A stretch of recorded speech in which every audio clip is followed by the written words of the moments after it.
비즈니스 모델의 증거는 아무래도 고객의 선택을 받은 매출이겠죠. 그렇기 때문에 여러분도 이제 외식업 사업을 현재 준비를 하고 계시다면 이걸 항상 생각을 해주시면 좋을 것 같아요. 현장에 답이 있다. 라고 생각을 해주시면 될 것 같습니다. 가서 뭐 잘 되는 사람의 이야기만 듣는 게 아니라 내가 하고 싶자 하는 그 외식업 아이템의 장사가 정말 안 되는 집도 가봐야 되고요. 예.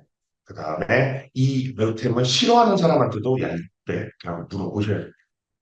네, 그래서 항상 현장에 답이 있고 매출만이 좋은 비즈니스 모델의 증거다라고 생각을 해주시면 될 것 같아요. 그러면 이제 비즈니스 모델의 세전적인 의미를 조금 더 생각을 드려볼게요. 비즈니스 모델은 어떤 제품이나 서비스를 어떤 소비자에게 어떻게 제공하고 어떻게 마케팅하며 어떻게 돈을 벌 것인가 하는 계획 또는 아이디어를 이야기를 해요. 네, 대부분 외식업 같은 경우에는 비즈니스 모델이 조금 단편적일 수밖에 없습니다. 내가 아이템을 만들어서 아이템을 판매하나요? 근데 그거 이외에도 더 많이 비즈니스 모델을 고도화시킬 수 있는 방법들이 있어요. 네, 그것들도 뒤에서 좀 더 설명을 해드리도록 하겠습니다. 비즈니스 모델은 내가 한눈에 볼 수 있도록 정리를 하는 것이 좋습니다. 이제 이런 식으로요. 카카오택시의 이제 예를 한번 들어볼게요. 카카오택시는 이용객으로부터 무료 호출 서비스를 제공을 해줍니다. 그리고 카카오는 택시를 무료 호출해주죠.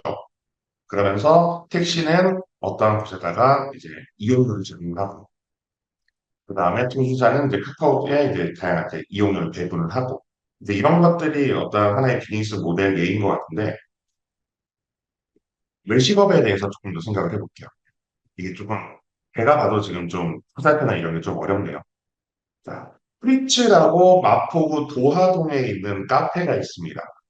이 프리츠는 바리스타 명남이 이제 힘을 합쳐가지고 만든 브랜드예요. 네, 그리고 한 디자이너가 이 로고와 전체적인 어떤 컨셉을 디자인을 하면서 프리츠라고 이름이 붙여졌고 되게 이쁘고 힙한 어떤 그런 로고가 되었습니다. 근데 이 프리츠는 현재 카페로서의 기능도 충실하게 하고 있어요. 커피도 판매를 하고 있고 다양한 베이커리도 판매를 하고 있어요. 근데 거기에 한 가지 더해서 이 프리츠라는 브랜드가 많은 사람들한테 인식이 되기 시작하면서 이 프리츠는 힙하다라는 인식이 생겼고요.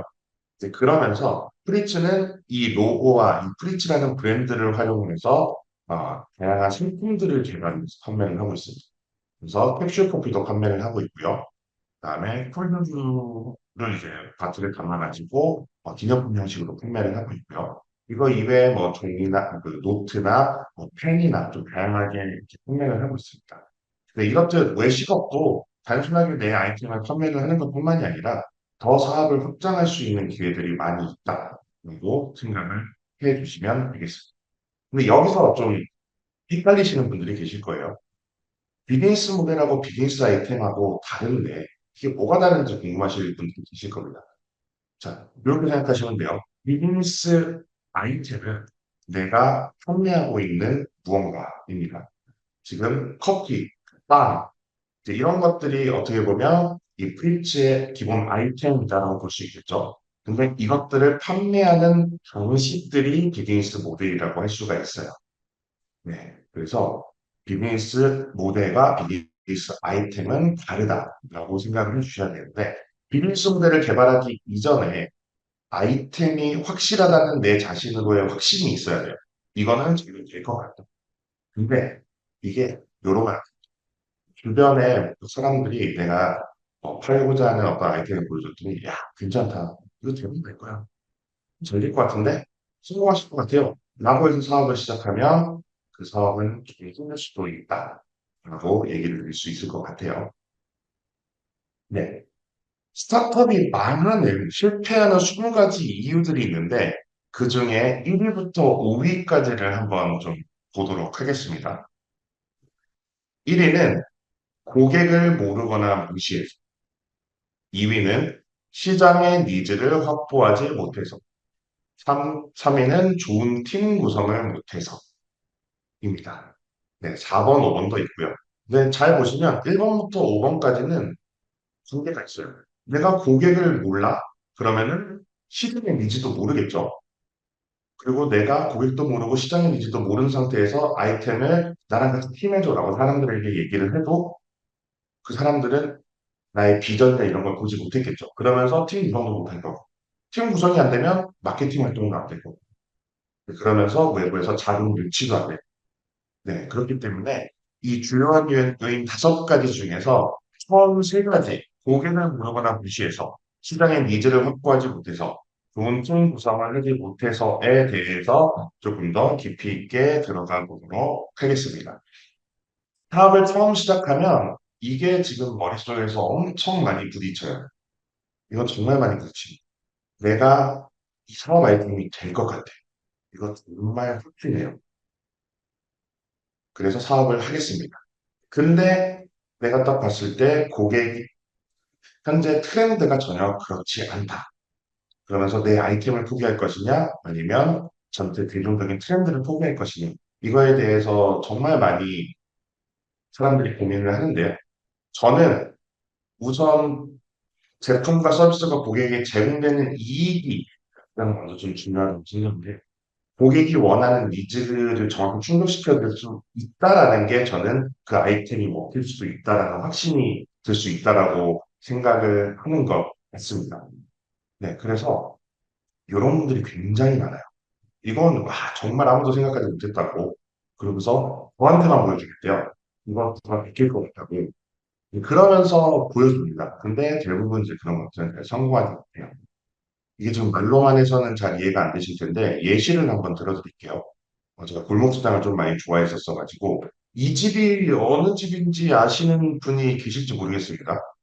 여기가 뚝섬에 있는 돈가스 집이에요. 근데 백종원 대표한테 가장 많이 지적을 당했던 부분이 저겁니다. 와인잔에 장국을 따라주는 거. 근데 저게 여러분들 한번 생각해 보세요. 저걸 아무도 생각하지 못했을까요? 굳이 생각하지 않았을까요?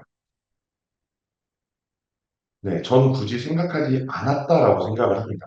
근데 이제 그런 것에 대해서 어떤 확신을 가지고 저렇게 사업을 이제 진행을 하면 이게 좋은 결과가 다가올 수가 없어요. 네, 그리고 또 한 가지 좀 더 말씀을 드리자면, 생활의 달인 많이 좋아하실 거예요. 생활의 달인을 보다 보면 이런 과정들이 많이 나옵니다. 자, 돌나물에 가리비를 넣고 삶습니다. 거기에 가리비를 빼가지고 빻아요. 그 다음에 옥수수에다가 계피나무 올려가지고 찝니다. 그 다음에 구운 견과류를 또 쪄가지고 공죽이랑 콩을 해서 결국 만들어지는 게 500원짜리 꽈배기예요. 자, 고객들은 그러한 엄청난 과정들에 대해서 이해를 할까요? 자, 그러면 저런 엄청난 과정들을 위해서 자영업자들은 노동력이 어마어마하게 들어가겠죠. 자, 그렇게 되면 꽈배기가 판매되는 금액이 500원에 판매를 할 수가 있을까요? 저는 적어도 1,000원, 2,000원은 돼야 된다고 생각을 하거든요. 자, 고객이 원하는 거는 적정한 맛에 적정한 금액이지 정말 내가 막 어마어마한 비법을 넣어가지고 만든 비싼 거. 아니, 물론 그런 분들을 원하시는 분들도 계시죠. 그런 분들은 좀 소수라는 거예요. 우리는 대중들의 입맛은 맞춰야지만 대중들이 좋아할 수 있는 그런 아이템을 해야지만 생존의 가능성이 좀 더 높아진다라는 겁니다. 네, 그래서 일단 고객의 니즈나 이익, 이제 고객이 내 아이템을 먹음으로써 내 아이템을 이용함으로써 어떠한 이익을 얻을 수 있을지에 대한 파악을 해야 됩니다. 이제 그렇기 때문에 많은 사람들에게 조금 물어봐야 되고, 그 다음에 시장이 어떤 걸 원하고 있는지를 내가 파악을 해야 돼요. 근데 파악하기가 어렵죠. 그래서 이제 저희 회사 같은 경우에는 매장에 나가가지고 그냥 붙이고 앉아 있습니다. 그래서 사람들이 뭘 먹고 얼마나 남기고 갔지 그런 것들을 계속 관찰을 해요. 근데 거기서 제가 가가지고 맛이 어떠셨어요? 이렇게 물어보면 대부분의 사람들은 맛 없어요라고 얘기를 못해요. 제가 가서 물어보면 대부분 그냥 맛있었어요라고 얘기를 합니다. 근데 이 설문의 결과는 신뢰할 수 있는 결과라고 볼 수가 없어요.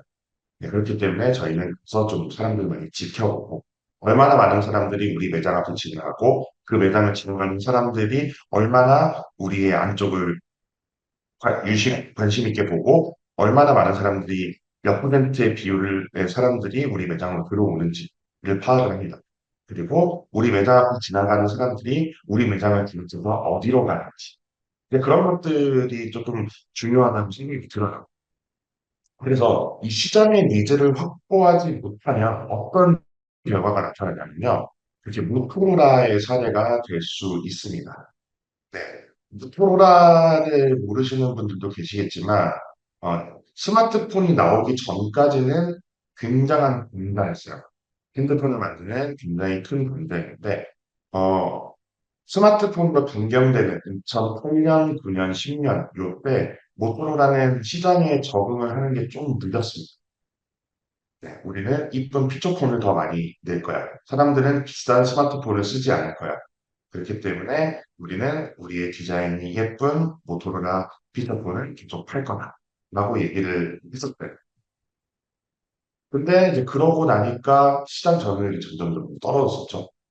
그러면서 부랴부랴 모토로라가 스마트폰을 냈는데 그 스마트폰이 너무나 빠른 시일에 그 이제 영국에 나사로 갑니다. 기능도 잡지를 못했었고, 그 다음에 구글도 잡지를 못한 상태로 제품이 나오기 시작했습니다. 저도 그 중에 한 제품이 아트릭스라는 제품을 했었는데, 그 제품을 저도 써보고 모토로라에 대한 신뢰가 확 깨졌어요.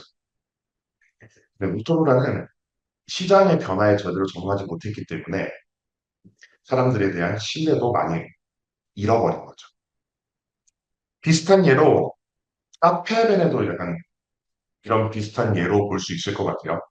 카페벤에도 2000년대 후반쯤에 이제 나오면서 정말 전국에 어마어마하게 많이 깔렸었죠. 현재 어떤 카페보다 많이 깔렸을 텐데 특히나 이 카페벤에는 그 지붕 뚫고 하이킥이었을 거예요.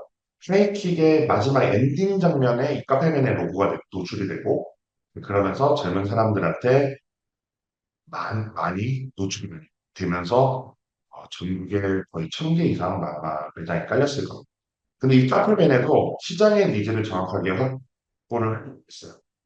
우리나라 사람들은 커피를 많이 마시기 시작하면서 커피의 맛도 중요하게 생각을 했습니다. 근데 카페맨에는 커피의 맛보다는 다른 음료수 혹은 빙수 이런 쪽에 조금 더 집중을 했어요. 근데 이제 지금 현재 같으면 이제 그런 이제 디저트 카페들이 많이 이제 사람들에게 인식이 될 수 있겠지만, 이 당시에는 사람들이 커피의 맛을 많이 알아볼 때이고, 그 다음에 커피를 더 맛있는 커피가 뭘지 탐구하던 그런 시절이란 말이에요. 근데 그 니즈에 부응하지 못하고 카페 메뉴는 한순간에 좀 무너지기 시작했습니다.